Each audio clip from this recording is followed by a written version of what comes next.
Quand vous allez voir cette vidéo-là, entre le président Gbagbo et un agent des services secrets français, vous serez choqués. Vous comprenez la position d'Assimi Goïta. Vous comprenez la position d'Ibrahim Traoré. Vous comprenez la position d'Aboudraman Tiani. C'est parce qu'ils ont vu tout ça là. Et ils ont décidé de serrer les coups parce que les gens nous ont méprisés. Écoutez jusqu'à la fin. Vous allez comprendre dans les questions, c'est-à-dire le mépris de cet agent-là envers le président Gbagbo. C'est-à-dire de la France même. Les questions qu'il pose. Hein? Chers frères, c'est pour cela que nous demandons au président Gbagbo, pour cette dernière bataille-là, d'aller aussi s'allier à une nation plus puissante que la France. Pour que nous aussi, là, on puisse s'engager avec une force et une énergie pour pouvoir gagner cette bataille. Nous allons gagner, hein, mais là, il faut que notre derrière aussi soit soudé, comme ils l'ont fait dans le passé. Chers frères, on va écouter jusqu'à la fin. Les gars, mettez assez de cœur pour le président Gbagbo. Laurent Gbagbo, bonjour. Voilà un peu plus d'un mois que la commission électorale indépendante a annoncé que votre adversaire, Alassane Ouattara, avait remporté les élections présidentielles de Côte d'Ivoire. Quelques jours après, le Conseil constitutionnel légitimait votre présidence. Aujourd'hui, la Côte d'Ivoire affronte une des pires crises politiques depuis ces dernières années. Où en est-on aujourd'hui en Côte d'Ivoire? Ce qu'il faut bien comprendre, c'est un résultat illégitime proclamé hors délai par quelqu'un qui n'avait plus le droit de le proclamer. C'est là-dessus que tout l'Occident se braque, alors que, quand le Conseil constitutionnel finit de délibérer, c'est une institution, elle finit de délibérer, elle donne des résultats et elle proclame élu un président qui est moi. Ils ne veulent pas en entendre parler. Ce n'est plus du droit. Là, ce n'est plus du droit. C'est la volonté des puissants d'imposer quelqu'un. Je ne suis pas d'accord. L'Union européenne conteste votre légitimité.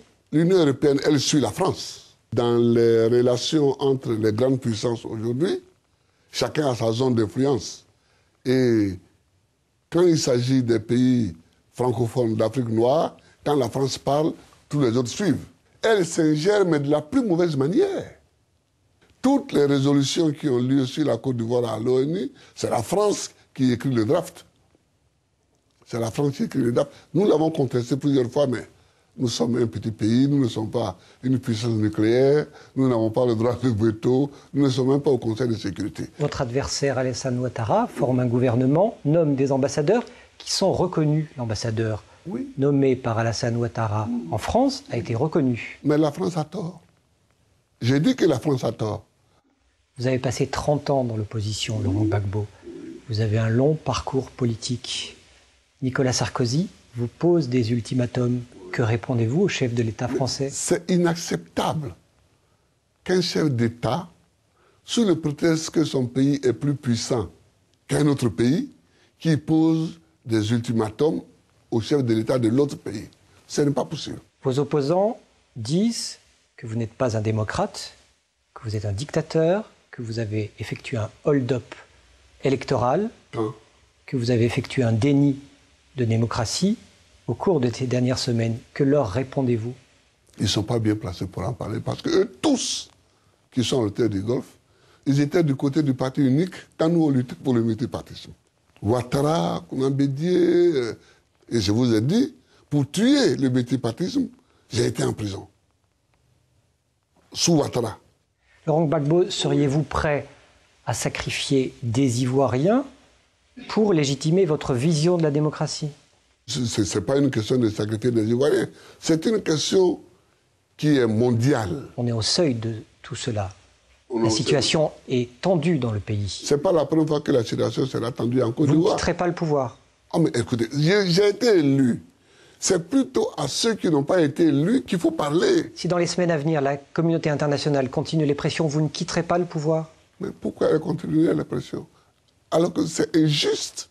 Si dans les rues, des violences sont commises, si des exactions sont commises de part et d'autre, quitterez-vous le pouvoir? Non mais par qui?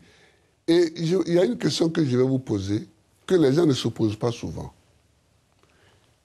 Même si tout de suite, j'ai dit je quitte le pouvoir, qui donne la garantie que ça va mener la paix et que ça ne va pas amener des violences plus grandes que celle qu'on redoute. Si des forces de la CEDEAO Oui. interviennent en Côte d'Ivoire Elles auraient tort. et que des jeunes Ivoiriens s'opposent aux forces militaires de la CEDEAO, Oui, oui. quitterez-vous le pouvoir? Je verrai, j'aviserai. Mais ce n'est pas à l'ordre du jour pour le moment. Ce qui est à l'ordre du jour, c'est la discussion. Donc nous discutons. Mais je me demande pourquoi des gens qui prétendent avoir gagné comme moi ne veulent pas qu'on revisite les élections. Mais je demande ça. Je demande que les gens viennent et qu'on revisite ces élections. Si... Donc vous accusez vos adversaires d'être à l'origine d'exactions Mais lors bien du deuxième entendu, tour. Est-ce que dans des régions, on a frappé, maltraité, violé même des femmes qui allaient voter Gbagbo ou pas? C'est une question qui est quand même centrale. Et quand la représentante des droits de l'homme à l'ONU Oui. vous stigmatise et vous pointe du doigt, que Oui. répondez-vous? Ah oui, ça c'est un autre problème. Ça c'est un autre problème auquel je veux bien répondre en long et à large. Aujourd'hui, quel est le problème en Côte d'Ivoire? C'est-à-dire que des élections ont eu lieu. Le problème est de savoir qui les a gagnées. C'est ça le fond du problème. J'ai dit que je les ai gagnés parce que les institutions qui ont seules la responsabilité de dire qui a gagné disent que c'est moi. Les autres veulent dire autre chose. Ils disent autre chose, mais ils voient bien qu'il n'y a pas de fondement de droit. Alors, comme toujours dans ces cas, quand ils n'ont plus d'arguments sur le fond de la question, c'est-à-dire qui a gagné les élections, ils brandissent, ils font un glissement et ils brandissent les droits de l'homme. Je vais vous dire, en 2000, quand j'ai été élu, c'était exactement le même scénario. Ils ont fabriqué des charniers. Ils ont dit, voilà un charnier, c'est Gbagbo qui l'a fait. J'ai ordonné à la justice de travailler. Elle a travaillé, le procès a eu lieu, les gendarmes qui étaient accusés ont été acquittés.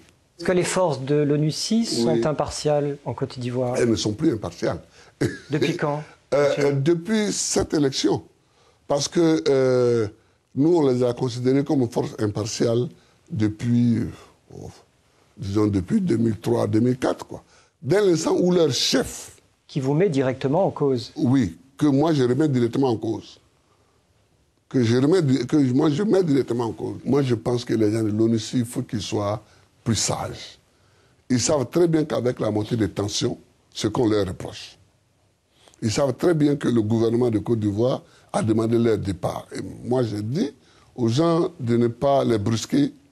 J'ai lancé un appel solennel aux gens de ne pas les brusquer, que nous avons demandé leur départ diplomatiquement, et c'est diplomatiquement que nous l'obtiendrons. Mais il faut qu'ils soient plus sages. Quand les gens qui viennent de l'extérieur veulent s'imposer parce qu'ils ont la force, c'est tout ce que ça donne. Donc la Côte d'Ivoire et Laurent Gbagbo sont victimes de l'extérieur? J'ai dit au début de ma campagne aux Ivoiriens qu'ils auront le choix entre un candidat pour la Côte d'Ivoire et un candidat pour l'étranger. C'est ça. Ça a l'air à peine caricatural, mais c'est ça. Allons-nous passer par un bain de sang? Je ne souhaite pas. Et je fais tout pour ne pas que ça ait lieu. Mais vous ne pourrez peut-être pas l'empêcher. Je ne crois pas du tout à une guerre civile. Mais évidemment, si les pressions continuent comme elles sont, c'est elles qui vont pousser à la guerre, à l'affrontement. Chers frères, mettez assez de cœur.